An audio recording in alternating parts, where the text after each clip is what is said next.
Hey everyone, it's Will, Gamer Dad, with another video for you.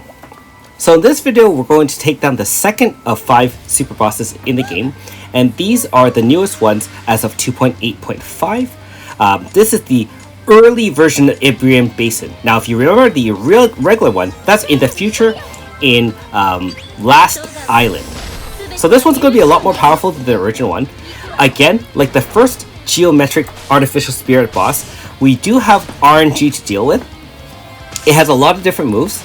It has a very similar one to the fire one, which is essentially a fixed damage 2000 AoE plus guaranteed poison, and it's 1500. So if your life HP is less than 3500, your team is going to get wiped. And having someone with regen or status removal within your team is absolutely necessary.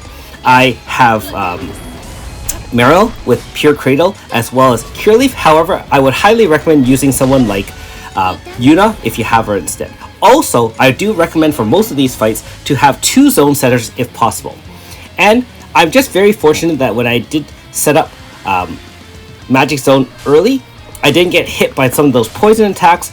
There's some AoE water attack. It can re-establish zone.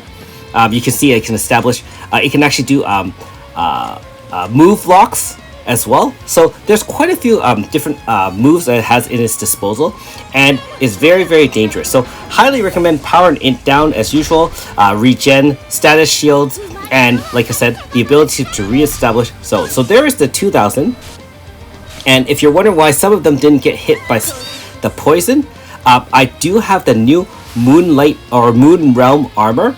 So for those who don't know, you can grind them in the City of Lost Paradise. If you max it to level 10, it does have a 50% chance of resisting all statuses, including things like poison and pain. And so they are instrumental in having them alive. I only actually have 2 of each, and so I actually don't have 4 of the Moon Realm rings. And so you can clearly see that, unfortunately, my Yunfa fell prey to it, and she has the bracelet. So even with that, it's not guaranteed to resist.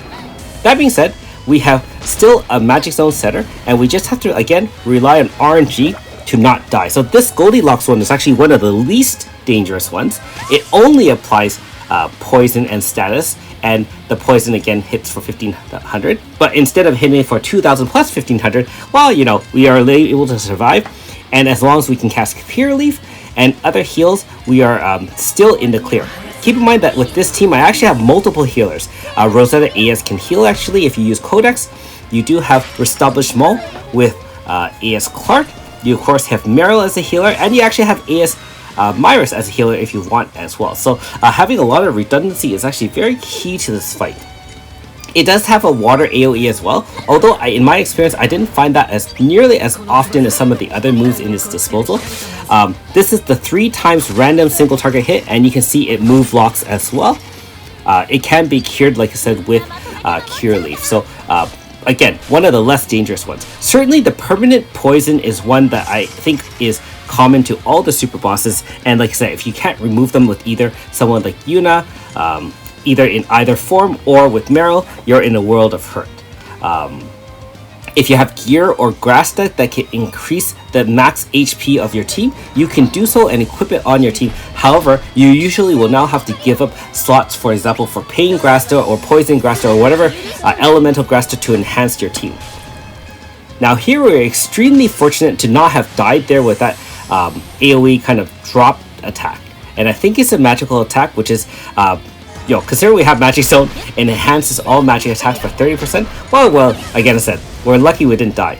Now, we did early on activate Lunatic for AS Clark, and so unfortunately it has faded, but still, it's doing a fair bit of damage, and we're relying on AS Tuva as well as AS Clark to do the damage, being that it's null to fire, which is AS Rosetta, as well as minimal damage from Mario.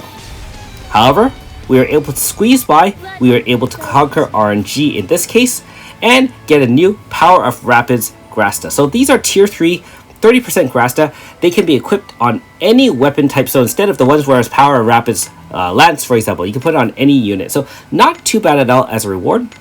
You do get 1 gold badge and a few Chronostones for your troubles as well. So you can see my Lodo. I actually forgot to equip Grasta on